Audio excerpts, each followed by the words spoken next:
Hello student, welcome all of you in the online platform of Viswas School Bhunna. Student, political science +1 का federalism संघवाद का lesson हम पढ़ रहे थे। संघीय व्यवस्था के बारे में हमने पढ़ा था। संघीय व्यवस्था वो होती है जहाँ पर केंद्र सरकार और राज्य सरकारों को अलग अलग शक्तियाँ संविधान के द्वारा प्राप्त होती है।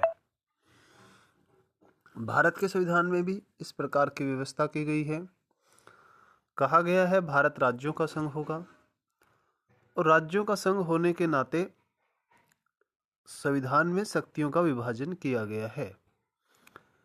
शक्तियां केंद्र सरकार को, राज्य सरकारों को अलग अलग मिली हुई है और अपने दायरे में रहते हुए वो इन शक्तियों का प्रयोग करते हैं।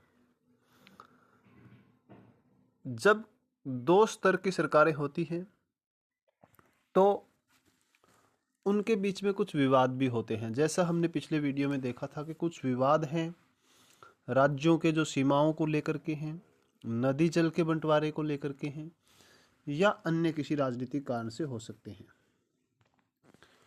तो विवाद भी हो सकते हैं संघीय व्यवस्था में। भारत चूंकि एक बहुत विशाल देश है, विविधताएं बहुत हैं, इसलिए भारत के विविध क्षेत्र को देखते हुए कुछ विशेष प्रावधान भारतीय संविधान में किए गए थे।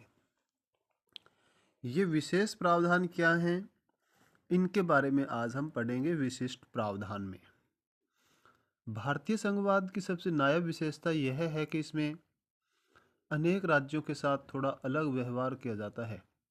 विधायिका का अध्ययन करते समय हमने पढ़ा है कि प्रत्येक राज्य का आकार, जनसंख्या भिन्न भिन्न होने के कारण राज्यसभा में असमान प्रतिनिधित्व प्रदान किया गया है।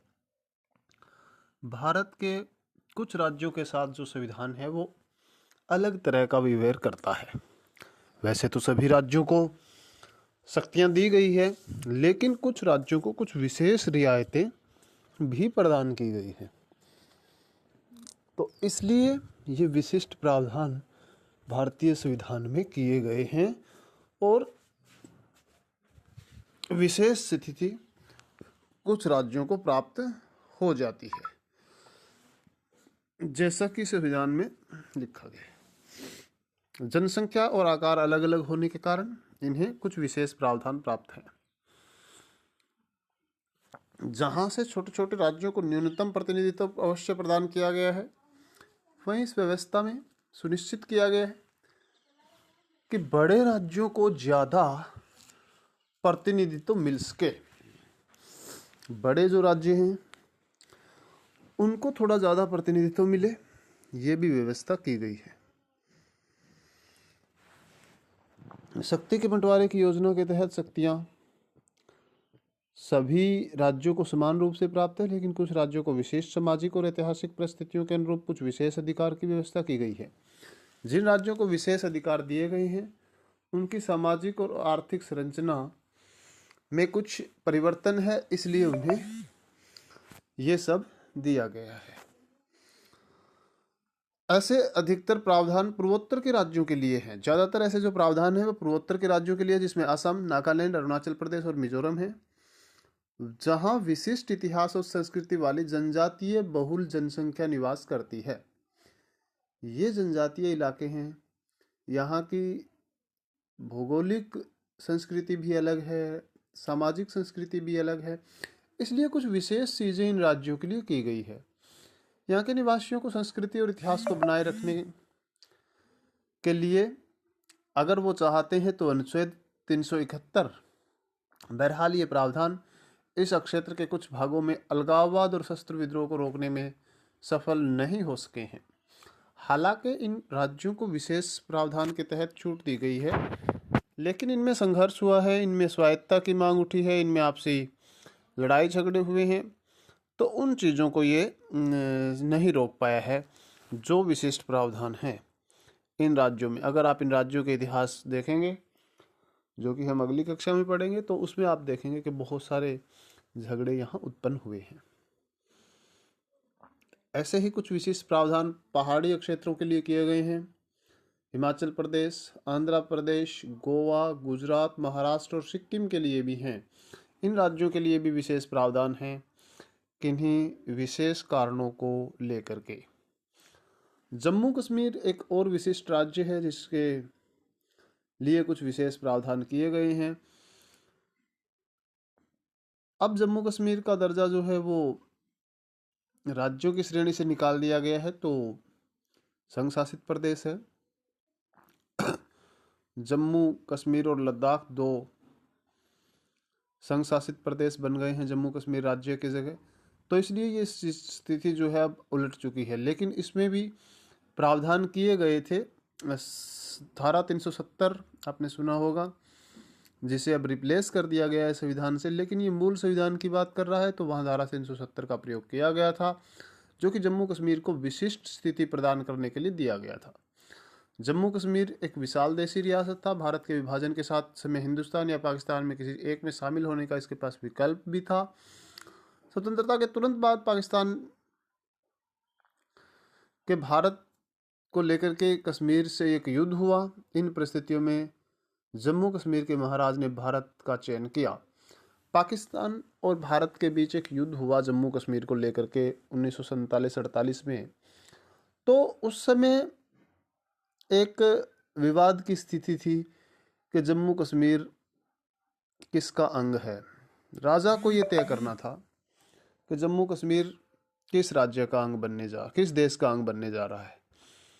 तो हरि सिंह जो राजा थे यहाँ के, इन्होंने जम्मू कश्मीर का विलय भारत में किया और भारत जो है वो जम्मू कश्मीर को अपने अंदर समाहित करने के लिए इसे भारतीय संघ में शामिल कर लिया गया। अधिकांश मुस्लिम बहुल इलाका है जम्मू कश्मीर। कुछ मुस्लिम बहुल राज्यों ने पाकिस्तान का चयन किया, पर जम्मू कश्मीर एक अपवाद था। इस स्थिति में संविधान में उसे काफ़ी ज़्यादा स्वायत्तता प्रदान की गई। अनुच्छेद 370 के अनुसार केंद्र सूची और समवर्ती सूची के किसी विषय पर संसद द्वारा कानून बनाने और जम्मू कश्मीर में लागू करने के लिए इस राज्य की सहमति आवश्यक है।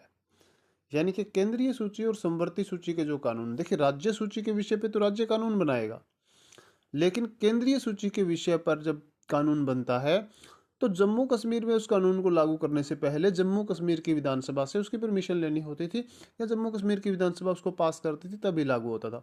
तो ये विशिष्ट प्रावधान आर्टिकल 370 में किए गए थे। जम्मू कश्मीर को स्वायत्तता दी गई थी। अन्य राज्यों से स्थिति भिन्न है और 3 सूचियों के द्वारा शक्ति विभाजन स्वतः प्रभावी होता है। जम्मू कश्मीर के संबंध में यह सीमित शक्तियां हैं। व्यवहार में जम्मू कश्मीर को उतनी स्वायत्तता प्राप्त नहीं है, जिसका संकेत अनुच्छेद 370 की भाषा से मिलता है। संविधान के अनुसार राष्ट्रपति को अधिकार है कि वह राज्य सरकार की सहमति से यह तय करे कि केंद्र सूची और राज्य सूची में कौन कौन से प्रावधान राज्य के लिए प्रभावी होंगे। और वास्तव में जो धारा 370 है उससे उसकी भाषा जहां संविधान में लिखी गई है उससे उतनी शक्तियां जम्मू कश्मीर को नहीं है, अगर व्यवहारिक रूप से देखें तो। क्योंकि राष्ट्रपति जम्मू कश्मीर की सरकार के साथ मिलकर के ये तय करेगा कि राज्य में कौन से प्रावधान लागू होंगे केंद्र सरकार के और कौन से समवर्ती सूची के विषय यहाँ लागू किए जा सकते हैं। तो वो प्रेफरेंस राष्ट्रपति के हाथ में है कि राष्ट्रपति तय करेगा। इसलिए धारा 370 इतना ज़्यादा उसकी जो कठोरता है, भाषा की कठोरता है, वो उस व्यवहारिकता से मेल नहीं खाती। जम्मू कश्मीर सरकार की सहमति से अब तक 2 संवैधानिक आदेश जारी किए गए हैं, जिनके अंतर्गत इन सूचियों में वर्णित अधिकार शक्तियों का वर्णन किया गया है। अब जम्मू कश्मीर की मिलकर के जम्मू कश्मीर की सरकार ने राष्ट्रपति के साथ 2 ऐसी सूचियां जारी की जिससे यहाँ होने वाले प्रावधान लागू किए जाते हैं। लेकिन अब इन सब बातों का कोई मतलब नहीं है स्टूडेंट, क्योंकि जम्मू कश्मीर को राज्य का दर्जा नहीं है और जो जम्मू कश्मीर है अब एक केंद्र शासित प्रदेश, 2 केंद्र शासित प्रदेश बल्कि बन चुके हैं। तो इसलिए इस बात का कोई महत्व नहीं है। आर्टिकल 370 धारा 370 को अब समाप्त कर दिया गया है। लेकिन आपको ये लर्न होना चाहिए कि धारा 370 के तहत केंद्रीय सूची का कोई कानून अगर जम्मू कश्मीर में लागू करना था तो उससे पहले जम्मू कश्मीर की विधानसभा की परमिशन लेनी आवश्यक थी। आपको बस यही करना है। तो आपका ये 7th लेसन आज संघवाद का कंप्लीट होता है।